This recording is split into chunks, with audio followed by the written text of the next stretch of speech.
Hello friends, आज हम बात करेंगे 2013 में आई हॉलीवुड मूवी ऑब्लिवियन की, जिसकी IMDb रेटिंग 7 है, जो कि एक साइंस फिक्शन मूवी थी। मूवी की शुरुआत में हमें जैक को दिखाया जाता है, जो कि हमें अपनी कहानी बताता है। हमें 2077 का साल बताया जाता है और जैक बताया जाता है कि उसके पैदा होने से पहले यहाँ अर्थ पर एक डिजास्टर आया था। स्पेस से कुछ स्कैवेंजर्स आए थे जो उसके लिहाज से एलियन थे। पहले तो उन लोगों ने हमारे चांद को डिस्ट्रॉय कर दिया। इसके बाद उन एलियंस ने अर्थ पर भी हमला कर दिया। एलियंस इंसानों के मुकाबले ज्यादा पावरफुल थे। इंसानों के पास सिर्फ एक ही ऑप्शन था कि वे न्यूक्लियर वेपन्स का इस्तेमाल करें। इंसान एलियंस के खिलाफ वह वॉर तो जीत गए और एलियंस की काफी ज्यादा शिप्स को डिस्ट्रॉय कर दिया, मगर इन अटैक्स की वजह से हमारी पृथ्वी इंसानों के रहने के काबिल नहीं रह गई और जो हमारे जमीन का हिस्सा बचा था वह अर्थक्वेक और स्टॉर्म की वजह से तबाह हो गया। इंसानों ने अपनी नस्ल को बचाने के लिए एक नया मिशन लॉन्च किया और उन्होंने रहने के लिए अब चांद पर अपना एक घर बनाया। जो लोग बच गए थे उन्होंने उनको वहां भेज दिया और जो कुछ अर्थ पर रह गए थे वहां पर मशीनों को सेव करते थे। वे मशीन समंदर के पानी को फ्यूजन एनर्जी में बदला करते थे और यह एनर्जी सोर्स टाइटन पर बसे लोगों की आखिरी उम्मीद थी। उसके बाद हम जैक और उसकी फ्रेंड विक्टोरिया को दिखते हैं। ये दोनों भी एक स्टेशन पर थे जहां पर उनको एक खास एरिया दिखाया गया था। वहां पर इर्द गिर्द जितने भी फ्यूजन मशीन थी वह दोनों उनको प्रोटेक्ट करते थे और उन मशीन के मेंटेनेंस का काम करते थे, क्योंकि अर्थ पर अभी भी कुछ स्कैवेंजर्स थे जो इनके ड्रोन्स को खराब करते थे और जैक को भी मारने की कोशिश करते हैं। और जैक और विक्टोरिया को सारी इंफॉर्मेशन कंट्रोल को देनी होती थी और इनके मिशन की सारी इंफॉर्मेशन इस मिशन कंट्रोल से आया करती थी। यहाँ पर जैक को हमेशा कुछ अलग फील होता है। वह यह बातें विक्टोरिया से छुपाता है। जैक सपने में हमेशा किसी लड़की को देखा करता था और जैक को न्यूयॉर्क सिटी भी याद थी। यहाँ पर हम देखते हैं कि जैक और विक्टोरिया अभी कुछ दिन बाद टाइटन पर जाएंगे, क्योंकि अर्थ पर उन्होंने बहुत ज्यादा काम कर लिया था। जैक यहाँ पर बहुत कुछ सोचा करता था, लेकिन विक्टोरिया सिर्फ अपने काम से मतलब रखती थी। अब हमें स्टेशन में जैक और विक्टोरिया को दिखाया जाता है। ये लोग बहुत सालों से यहाँ पर रह रहे हैं और इनका यह स्टेशन बहुत ज्यादा ऊंचाई पर बनाया गया है ताकि एलियंस उनको नुकसान न पहुँचा सके। विक्टोरिया हमेशा स्टेशन पर ही रहा करती थी और जैक को कमांड करती थी और जैक फील्ड में जाकर मशीनों को रिपेयर करता था। अब स्टेशन में शेली नाम की एक लेडी विक्टोरिया के साथ हमेशा कनेक्टेड रहती थी, क्योंकि उसी हेड ऑफिस से ही उनको सारी इन्फॉर्मेशन मिला करती थी। अब यहाँ पर हम देखते हैं कि मिशन कंट्रोल से उनको इन्फॉर्मेशन आई थी कि 2 ड्रोन्स खराब हो गए। अब जैक को उन दोनों ड्रोन्स के पास जाकर उनको रिपेयर करना था। जैक उस जगह पर जाने लगता है जहाँ पर वह ड्रोन्स खराब थे, मगर खराब मौसम की वजह से जैक का शिप खराब होने लगता है। यहाँ पर वह शिप को पहले ही जमीन पर लैंड कर लेता है, लेकिन यह बात विक्टोरिया को पता नहीं थी। जब जैक लोकेशन पर पहुंचता है तो उसका ड्रोन एक स्टेडियम में लैंड हुआ था। अब वहाँ पर नीचे उतरता है और विक्टोरिया को अपने ऊपर नजर रखने को कहता है। विक्टोरिया यहाँ पर जैक को कहती है कि हमारे पास एक्स्ट्रा मशीन पार्ट नहीं है। शायद जैक उसको ठीक ना कर पाए, लेकिन वह उसको ठीक कर देता है। उसके बाद उस स्टेडियम को देखता है जो कि पूरी तरह से डिस्ट्रॉय हो गया था और यहाँ पर जैक को एक गेम याद आता है जो कि 2017 में खेला गया था। शायद जैक ने उसके बारे में कहीं पर कुछ पढ़ा था और यह एक यादगार मैच था। यहाँ पर हमें यह भी दिखाया जाता है कि कोई एक उन पर नजर रख रहा था। जैक बात करते हुए ड्रोन को ठीक कर लेता है। अभी वहाँ पर जब वह ऑनलाइन आता है तो वहाँ पर एक डॉग आ जाता है। अब ड्रोन्स को ऐसा प्रोग्राम किया जाता है कि वह स्कैवेंजर्स और एनिमल्स को मार दे, मगर ड्रोन्स जैक और विक्टोरिया को रिकॉग्नाइज करते थे और इन दोनों को नुकसान नहीं पहुँचाते थे। यहाँ पर एक ड्रोन को तो जैक ढूंढ कर ठीक कर लेता है, मगर दूसरे ड्रोन के सिग्नल उसको नहीं मिलते हैं। अब जैक अपनी बाइक निकालता और उस ड्रोन को ढूंढने निकल जाता है। फाइनली कहीं से उसको सिग्नल आते हैं। वह इस बात के बारे में विक्टोरिया को इन्फॉर्म करता है। विक्टोरिया अपने हेड ऑफिस से इजाजत लेती है, लेकिन वह इसको अप्रूव नहीं करते हैं कि जैक एक सुरंग के अंदर नीचे जाए। हेड ऑफिस वाले यह कह रहे थे कि क्या पता यह एलियंस की कोई चाल हो, मगर जैक फिर भी उस सुरंग में नीचे जाता है। यह एक पुरानी लाइब्रेरी थी। थोड़ी देर बाद जैक को इस बात का अंदाजा हो जाता है कि यह धोखा था और यह एक जाल था। अब जेक उस सुरंग से निकलने की कोशिश करता है, मगर तभी उसकी रस्सी टूट जाती है। मगर तभी वहाँ पर एक ड्रोन पहुँच जाता है और वहाँ पर जितने भी एलियंस थे वह सबको खत्म कर देता है। इसके बाद जेक उस सुरंग से बाहर आ जाता है और जब वह बाहर आकर देखता है तो उसकी बाइक वहाँ पर नहीं थी। शायद उसकी बाइक को वहाँ से स्कैवेंजर्स उठाकर ले गए थे। अब वह किसी तरह दोबारा अपने स्टेशन पर पहुँच जाता है, लेकिन यहाँ पर जेक के माइंड में बहुत ज्यादा सवाल थे। लाइब्रेरी में जेक को एक बुक भी मिली थी जो कि प्राचीन रोम के बारे में थी। अभी अर्थ काफी ज्यादा बंजर थी, लेकिन जेक ने एक फूल उगाया था और वह यह फूल विक्टोरिया को देना चाहता था। मगर यहाँ पर विक्टोरिया जेक की तरफ बिल्कुल भी नहीं सोचती थी। वह उस फूल को स्टेशन से बाहर फेंक देती है, क्योंकि इन लोगों को अपने हेड ऑफिस की तरफ से एक मैसेज था कि जो दुनिया खत्म हो चुकी है वह उसके बारे में कोई भी इंफॉर्मेशन को इकट्ठा नहीं करेंगे। विक्टोरिया यहाँ पर गुस्सा भी करती है और जेक से कहती है कि हम 2 हफ्ते बाद टाइटन पर जाने वाले हैं और मैं इस बारे में नहीं चाहती कि कोई भी गलती हो। लेकिन जेक को इन बातों का बुरा तो लगता है, लेकिन वह कर भी क्या सकता है। अब रात को जब जेक विक्टोरिया के साथ पुल में था तो उसको उसी लड़की का विजन नजर आता है जिस लड़की को हमने इस मूवी के स्टार्ट में देखा था। मगर तभी वहाँ पर एक जोरदार धमाका होता है। यह वही मशीन थी जो पानी से फ्यूजन एनर्जी बना रही थी। इनका एक स्टेशन बुरी तरह से डिस्ट्रॉय हो गया था। यह इनके लिए बुरी खबर थी। तभी जेक जल्दी से अपनी शिप में बैठकर एक्सीडेंट वाली जगह पर जाने के लिए निकल जाता है। दूसरी तरफ विक्टोरिया स्टेशन से कनेक्ट होती है, जहाँ उसे पता चलता है कि ड्रोन्स को एलियंस ने खराब किए थे, तो वह उनमें से फ्यूल्स को निकाल देते थे। अब यहाँ पर विक्टोरिया अपने कमांड हैंड ऑफिस को यह बताती है कि शायद वह एलियंस हमारे फ्यूल को हमारे खिलाफ इस्तेमाल कर रहे हैं। मगर वहाँ पर वह लेडी उनको ऑर्डर देती है कि वह ड्रोन्स को दोबारा से ठीक करो ताकि वे ड्रोन्स को दोबारा नुकसान न पहुँचा सके।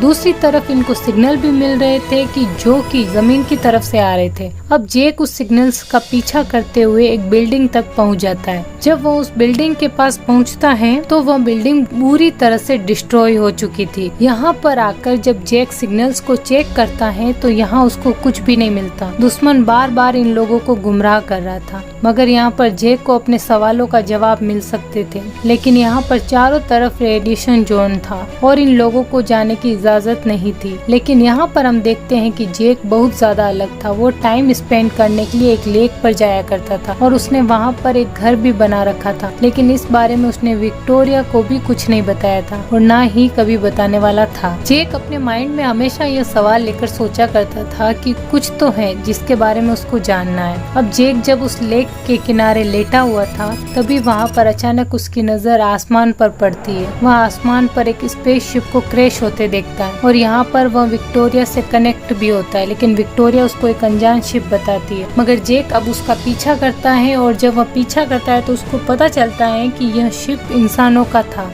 इस स्पेसशिप में कुछ स्प्रिंग पॉट्स थे जिनमें अभी भी कुछ इंसान जिंदा थे। अभी यहाँ पर सब कुछ जेक विक्टोरिया को दिखाता है और विक्टोरिया अपनी हेड को दिखाती है। तभी जेक की नजर एक लड़की पर पड़ती है जो कि हाइपर स्लीप में थी और यह वही लड़की थी जो हमेशा जेक के ड्रीम्स में आया करती थी। तभी वहाँ पर ड्रोन्स आ जाते हैं। अब ड्रोन्स अटैक करते हैं और 4 सर्वाइवर को खत्म कर देते हैं, मगर जेक किसी तरह ड्रोन्स से उस लड़की को बचा लेता है। जेक यहाँ पर जब भी कोई अच्छा काम करता है तो हमें दिखाया जाता है कि स्कैवेंजर्स ने उस पर नजर रखी हुई थी। अब जेक पोर्ट को अपने साथ स्टेशन पर ले आता है। यह देखकर विक्टोरिया को काफी ज्यादा अजीब लगता है, मगर जेक उस लड़की को बचाना चाहता है। अब विक्टोरिया यहाँ पर जेक से कहती है कि हमें अपने हेड ऑफिस को इस लड़की के बारे में बताना होगा, मगर जेक विक्टोरिया को कहता है कमांड स्टेशन को पहले ही पता है और उन लोगों ने ही ड्रोन्स को भेजा था सर्वाइवर्स को खत्म करने के लिए। अभी यह दोनों इस बात को सीक्रेट रखते हैं और इस सर्वाइवर का इलाज करते हैं। यहाँ पर सबसे ज्यादा हैरानी वाली बात यह थी कि जब वह लड़की होश में आती है तो वह जेक को पहचान लेती है। वह वहाँ पर जेक का नाम पुकारती है और सही तरह से होश में आने के बाद अपना नाम जूलिया बताती है। और यहाँ पर यह लोग उसको एक बुरी खबर देते हैं कि तुम्हारी शिप के सभी सर्वाइवर मर चुके हैं, सिर्फ तुम ही बची हो। सबसे ज्यादा हैरानी वाली उसके लिए यह थी कि वह पिछले 60 साल से सो रही थी। यह सुनकर जूलिया को काफी ज्यादा अजीब लगता है। अब ये तीनों मिलकर खाना खाते हैं। जूलिया को कुछ भी पता नहीं था कि अर्थ पर क्या हुआ था और अर्थ है किस तरह से डिस्ट्रॉय हो गई। जेक उसको बताता है कि 60 साल में अर्थ का यह हाल हो चुका है और अर्थ पूरी तरह से डिस्ट्रॉय हो चुकी है। अब जेक विक्टोरिया से ये सवाल करता है कि क्यों ड्रोन्स ने बाकी सर्वाइवर को मार दिया, मगर विक्टोरिया कहती है कि वह लोग शायद यहाँ पर गलती से आ गए थे। विक्टोरिया कहती है कि मैं कुछ भी नहीं जानती, मैं सिर्फ यह जानती हूँ कि यह लड़की यहाँ से चली जाए। बाद में जब जेक जूलिया से बात करता है तो जूलिया उसको कहती है कि उसको उस जगह से अपना फ्लैट रिकॉर्डर को लाना होगा जहाँ पर उनका शिप गिरकर डिस्ट्रॉय हो गया था। उसको यह जानना था कि आखिर उनके साथ हुआ क्या था। जेक विक्टोरिया को बगैर बताए जूलिया को उसी साइट पर लेकर जाता है जहाँ पर उसका स्पेसशिप क्रैश हुआ था,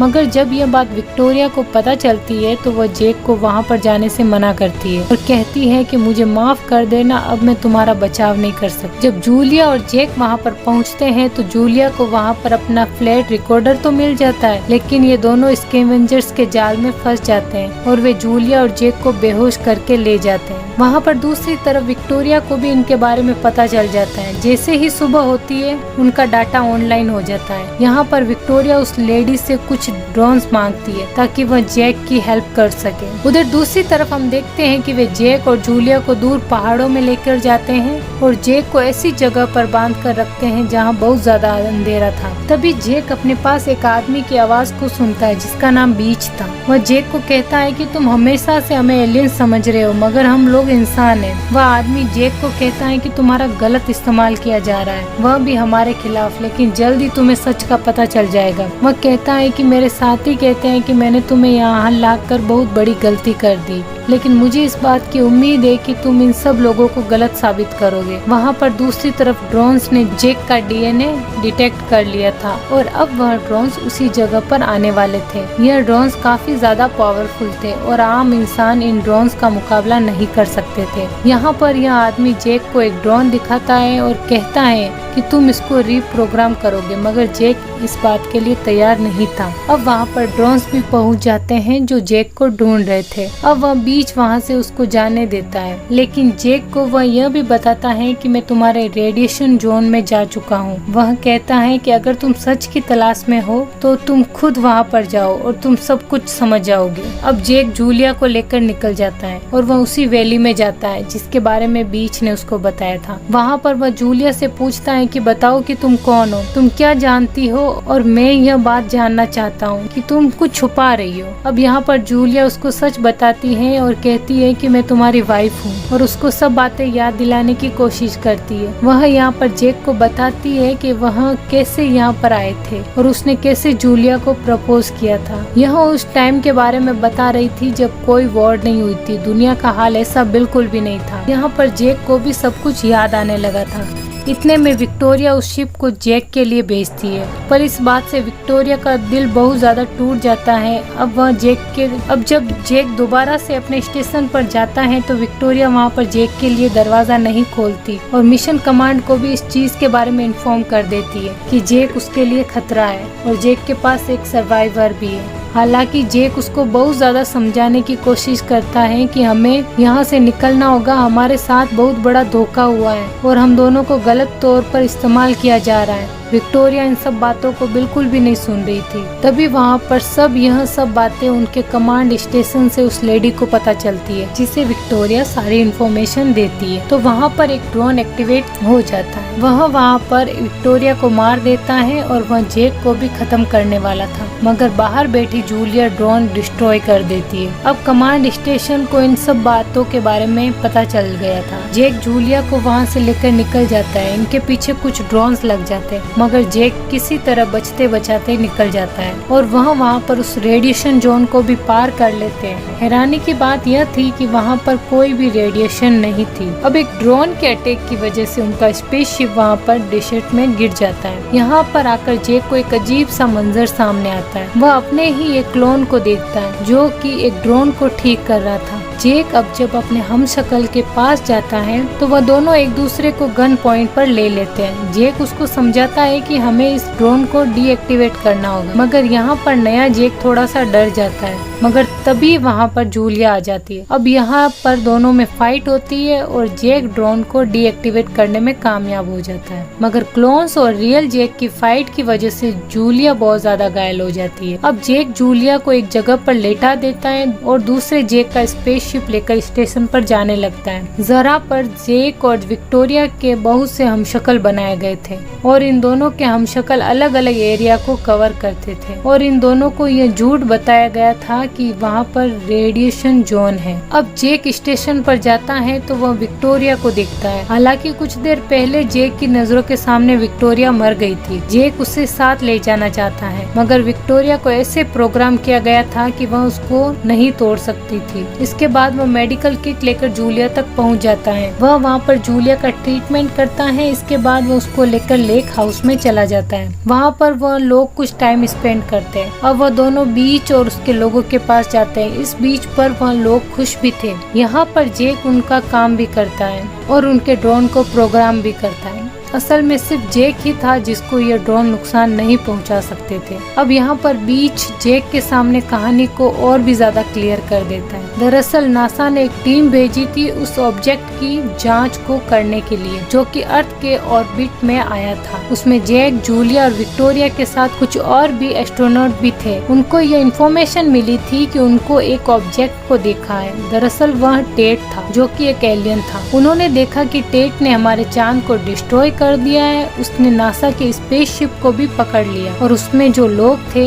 यानी कि जेक, जूलिया और विक्टोरिया, उन लोगों पर उन्होंने एक्सपेरिमेंट किए। वो जेक को बताता है कि तुम्हारी शक्ल के हजारों जेक्स बनाए गए हैं। उसने यहाँ पर इंसानों का कत्लेआम किया और जब अर्थ पर से बहुत ज्यादा लोगों का खात्मा हो गया तो उन लोगों ने तुम्हारे माइंड को बदल दिया और तुम सब लोगों को अलग अलग काम दिया, जैसे कि तुम्हें एक टेक्नीशियन बना दिया गया। दरअसल कहानी का विलेन टेट ही था। वह वही एलियन था जिसके लिए जेक काम किया करता था। दरअसल जेक को भी जो भी बातें याद थी वह सब गलत थी। दरअसल यहाँ पर स्कैवेंजर्स कोई एलियंस नहीं बल्कि इंसान ही थे और यहाँ पर टेट समंदर के पानी को एनर्जी में भी बदल रहा था और पता नहीं कितने प्लेनेट्स को उसने डिस्ट्रॉय कर दिया था। असल में जेक को अपने ही लोगों के खिलाफ इस्तेमाल किया जा रहा था। पिछले 60 साल से यह लड़ाई चल रही थी। अब जेक को यहाँ पर शायद सब कुछ याद आ जाए तो वह उनकी हेल्प कर सकता था। इसलिए बीच ने हमेशा से जेक पर नजर रखी हुई थी क्योंकि उसे कुछ बदलाव नजर आ रहे थे और अब यह सब बातें सच हो गई थी। अब यह सब कुछ जेक के सामने ही था। इससे पहले कि वह उस ड्रोन को ठीक कर टेट के पास भेजते, वहाँ और दूसरे ड्रोन्स आ जाते हैं और वह यहाँ पर इन लोगों पर अटैक कर देते हैं। यहाँ पर बहुत से लोग मर जाते हैं और इस फाइट में बीच भी बहुत ज्यादा घायल हो जाता है। अब यहाँ पर यह लोग उस ड्रोन का मुकाबला तो कर लेते हैं, मगर अपने जिस ड्रोन को वे भेजना चाहते थे वह बुरी तरह से डिस्ट्रॉय हो गया था और अब वे बहुत ज्यादा मायूस हो जाते हैं। अब यहाँ पर यह लोग डिसाइड करते हैं कि वह मिलकर जाएंगे। इस बात से टेट को कुछ भी शक नहीं होगा और वह उस एलियन की स्पेसशिप को डिस्ट्रॉय कर देंगे। जेक जूलिया को उसी स्पिलिंग पॉन्ड में लेटा देता है और खुद स्पेस स्टेशन की तरफ जाने लगता है। यहाँ पर जेक कुछ भी रिकॉर्डिंग को भी सुनता है और यहाँ पर उसको पता चलता है कि वो जेक ही था जो ओडिसी स्पेसशिप का कमांडर था। विक्टोरिया उसकी सेकंड हैंड कमांडर थी और बाकी सब लोग हाइपर स्लिप में थे और उसमें जूलिया भी शामिल थी। इन लोगों को भेजा गया था उस ऑब्जेक्ट की इंफॉर्मेशन के लिए, मगर उस चीज ने इन लोगों को अपने अंदर खींच लिया था और वह उस वक्त अर्थ से कनेक्टेड थे। वह उस लेडीज से कनेक्टेड थे, यानी कि यह सब रियल था। वहाँ पर जेक को कुछ खतरा महसूस होता है, इसलिए उसने स्लीपिंग पॉइंट्स को अलग कर दिया था क्योंकि वह ऐसे प्रोग्राम किए गए थे कि वहाँ दोबारा से अर्थ पर लैंड होंगे। अब उस ऑब्जेक्ट स्पेसशिप ने जेक और विक्टोरिया को अपने अंदर खींच लिया था। इसके बाद उस एलियंस ने उन दोनों के बहुत सारे क्लोन्स बनाए और उन्हीं को लोगों के खिलाफ इस्तेमाल किया। अब जेक स्पेस स्टेशन पर पहुंच जाता है तो वह लेडीज उसको अंदर आने की परमिशन देती है। जेक स्पेसशिप के अंदर अपने और विक्टोरिया के बहुत सारे क्लोन्स को देखता है। अब वह लेडी उसको वहाँ पर आने की वजह पूछती है। जेक उसको बताता है कि मैं चाहता हूँ कि जूलिया जिंदा रहे, तो वह उसको लैंड करने की इजाजत दे देती है। अब जेक उस ऑब्जेक्ट के सामने था जो कि एक ट्रायंगल शेप में था। जेक वहाँ पर उस पोर्ड को ओपन कर देता है जिसके अंदर वह बीज को छुपा कर लाया था। यहाँ पर जेक जूलिया के बदले बीज को उस पोर्ड में लेकर आया था क्योंकि बीज की एक ख्वाहिश थी कि वह अपनी आंखों के सामने उस ऑब्जेक्ट को देखे जब वह डिस्ट्रॉय हो रहा हो। अब जेक और बीज दोनों उसको डिस्ट्रॉय करने का बटन दबा देते हैं और अब जेक उस एलियन से कहता है कि भाड़ में जाओ। उसके बाद उस स्पेस स्टेशन को डिस्ट्रॉय कर देता है। अर्थ पर उस स्पेसशिप के जितने भी वेपन्स थे वह सब डीएक्टिवेट हो जाते हैं। आखिरकार 60 साल के बाद इंसानों को अपनी दुनिया वापस मिल गई थी और साथ ही अपनी आजादी भी। अब इस मूवी के लास्ट सीन में हम जूलिया को उसी लेक हाउस पर देखते हैं जहाँ पर वह अपनी जिंदगी गुजार रही थी। यहाँ पर उसकी एक बेटी भी थी। असल में ये बेटी जेक और जूलिया की थी। अब जूलिया की बेटी यहाँ पर जेक को देख लेती है। जेक दरअसल क्लोन्स था लेकिन अब वो उसको सब कुछ याद आ गया था और अब वह अपने घर आ गया था। इसी के साथ ही ये मूवी समाप्त हो जाती है। आपको ये मूवी कैसी लगी कमेंट करके जरूर बताएं। चैनल पर पहली बार आए हैं तो चैनल को सब्सक्राइब करने के साथ बेल आइकॉन को जरूर प्रेस करें। इसी प्रकार की और मूवीज के लिए हमारे चैनल पर बने रहें। Thank you.